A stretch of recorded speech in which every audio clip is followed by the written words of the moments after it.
Hello friends, welcome back to my YouTube channel. आज के video में मैं आपको बताऊंगी भगवान जगन्नाथ जी के भक्त मणिदास माली के बारे में। श्री जगन्नाथपुरी धाम में मणिदास नाम के माली रहा करते थे।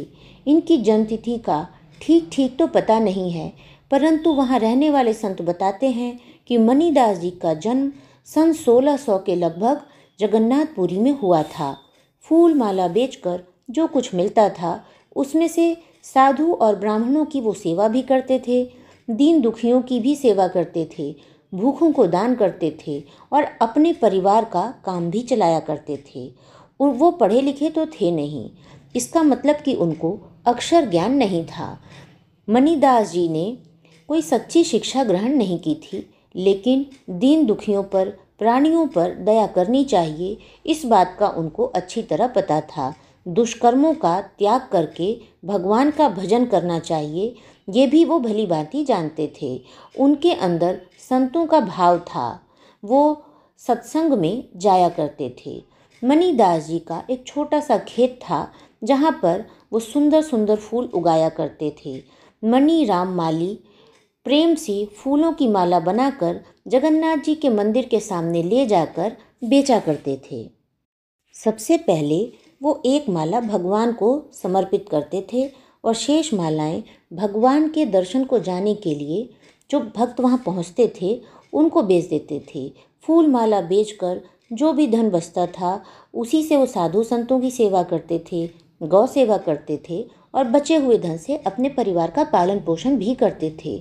कुछ समय के बाद मणिदास के स्त्री और पुत्र दोनों ही भयंकर रोग की चपेट में आ गए और एक एक करके सबका परलोकवास हो गया।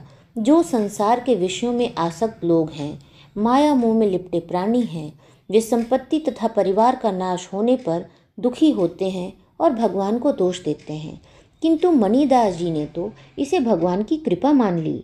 उन्होंने सोचा, मेरे प्रभु कितने दयालु हैं, उन्होंने मुझे सब ओर से बंधन मुक्त कर दिया। मेरा मन स्त्री और पुरुष को अपना मानकर उनके मोह में फंसा रहता था। अब भगवान ने कृपा की मेरे पर और मेरे कल्याण के लिए अपनी वस्तुएं वापस ले लीं। अब मैं मोह में ग्रसित नहीं रहूँगा और अपने कर्तव्य को नहीं भूलूँगा। जीवन के हर क्षण को प्रभु के स्मरण में लगाऊंगा। मणिदास जी अब साधु के वेश में अपना सारा जीवन भगवान के भजन में ही बिताने लगे। हाथों में करताल लेकर सुबह सुबह ही नहा धो करके वो जगन्नाथ जी के द्वार पर आकर कीर्तन प्रारंभ कर देते और कभी कभी प्रेम में उन्मत्त होकर नाचने लगते। मंदिर के द्वार खुलने पर भीतर जाकर श्री जगन्नाथ जी की मूर्ति के पास गरुड़ स्तंभ के पीछे खड़े होकर देर तक अपलक उनका दर्शन करते रहते और फिर साष्टांग प्रणाम करके कीर्तन करने लगते। कीर्तन के समय मणिदास जी को शरीर की सुध भी नहीं रहती थी। कभी नृत्य करते, कभी खड़े हो जाते, कभी गाते, कभी स्तुति करते, कभी रोने लगते, कभी प्रणाम करते, कभी जय जयकार करते, कभी भूमि में लौटने लगते थे। उनके शरीर में अश्रु, स्वेद, कंप, रोमांच आदि आठों सात्विक भावों का उदय हो जाता था। उस समय श्री जगन्नाथ जी के मंदिर में मंडप के एक भाग में पुराण की कथा हुआ करती थी। कथावाचक जी विद्वान तो थे, पर भगवान की भक्ति उनमें नहीं थी। वो कथा में अपनी प्रतिभा से ऐसे ऐसे भाव बताते थे कि श्रोता मुग्ध हो जाते थे। एक दिन कथा हो रही थी, पंडित जी कोई अद्भुत भाव बता रहे थे कि इतने में करताल बजाते, राम कृष्ण गोविंद हरि की उच्च ध्वनि करते मणिदास जी वहाँ जा पहुँचे। मणिदास जी तो जगन्नाथ जी के दर्शन करते ही बेसुध हो गए। मणिदास माली को पता नहीं था कि कौन वहाँ पे बैठा है और कहाँ पर कौन बैठा है और वहाँ क्या हो रहा है। वो तो उन्मत्त होकर नाम ध्वनि करते हुए नाचने लगे। कथावाचक जी को उनका यह ढंग अच्छा नहीं लगा। उन्होंने डांट कर उन्हें हटाने के लिए कहा, परंतु मणिदास जी तो अपनी धुन में थे, उनके कान में कोई भी बात नहीं गई। कथावाचक जी को गुस्सा आ गया। कथा में विघ्न पड़ने से श्रोता भी उत्तेजित हो गए। मणिदास जी पर गालियों के साथ साथ थप्पड़ भी पड़ने लगे। जब मणिदास जी को ब्रह्म ज्ञान हुआ तब वो भौचक्के रह गए। सब बातें समझ में आने पर उनके मन में गुस्सा जगा। उन्होंने सोचा, जब प्रभु के सामने ही उनकी कथा कहने तथा सुनने वाले मुझे मारते हैं तो मैं वहाँ क्यों जाऊँ। जो प्रेम करता है उसे तो रूठने का भी अधिकार है। मणिदास श्री जगन्नाथ जी से रूठकर भूखे प्यासे पास ही के एक मठ में दिन भर पड़े रहे। मंदिर में शाम को आरती हुई, मंदिर के पट भी बंद कर दिए गए। मणिदास जी आए नहीं। रात्रि को द्वार बंद हो गए।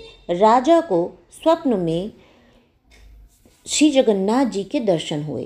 प्रभु कह रहे थे, राजा तुम कैसे हो? मेरे मंदिर में क्या होता है तुम्हें इसकी खबर भी नहीं रहती। मेरा एक भक्त है मणिदास, जो रोज मंदिर में करताल बजाकर नृत्य करता है। तुम्हारे कथावाचक ने उसे आज मारकर मंदिर से निकाल दिया। उसका कीर्तन सुने बिना मुझे सब फीका जान पड़ता है। मेरा मणिदास आज मठ में भूखा प्यासा पड़ा है। तुम खुद जाकर उसे संतुष्ट करो। अब से उसके कीर्तन में कोई विघ्न नहीं होना चाहिए। कोई भी कथावाचक आज से मेरे मंदिर में कथा नहीं करेगा। मेरा मंदिर तो मेरे भक्तों के कीर्तन करने के लिए सुरक्षित रहेगा। कथा अब लक्ष्मी जी के मंदिर में ही होगी। उधर मठ में पड़े मणिदास ने देखा कि सूर्यों के समान शीतल प्रकाश चारों ओर फैल गया। स्वयं जगन्नाथ जी प्रकट होकर उसके सिर पर हाथ रखकर कह रहे हैं, बेटा मणिदास तुम भूखे क्यों हो? देखो तुम्हारे भूखे रहने से मैंने भी आज उपवास किया है। उठो जल्दी भोजन कर लो। ये कहकर भगवान अंतर्धान हो गए। मणिदास जी ने देखा कि महाप्रसाद का थाल उनके सामने रखा है। ये देखकर उनका गुस्सा बिल्कुल दूर हो गया। उन्होंने फिर बैठकर प्रसाद खाया। उधर राजा की भी निद्रा टूट गई। घोड़े पर सवार होकर वो स्वयं जांच करने मंदिर पहुँचे और मणिदास जी का पता लगाकर मठ में मणिदास जी के पास पहुंच गए और उनको प्रणाम किया और फिर उनको अपना पूरा स्वप्न सुनाया। राजा ने मणिदास जी से विनती करके कहा कि आप फिर से रोज की भांति भगवान को कीर्तन सुनाया करें। मणिदास जी में अभिमान तो था नहीं, वो राजी हो गए। राजा ने उनका सत्कार किया। करताल लेकर मणिदास स्तुति करते हुए श्री जगन्नाथ जी के सम्मुख नृत्य करने लगे।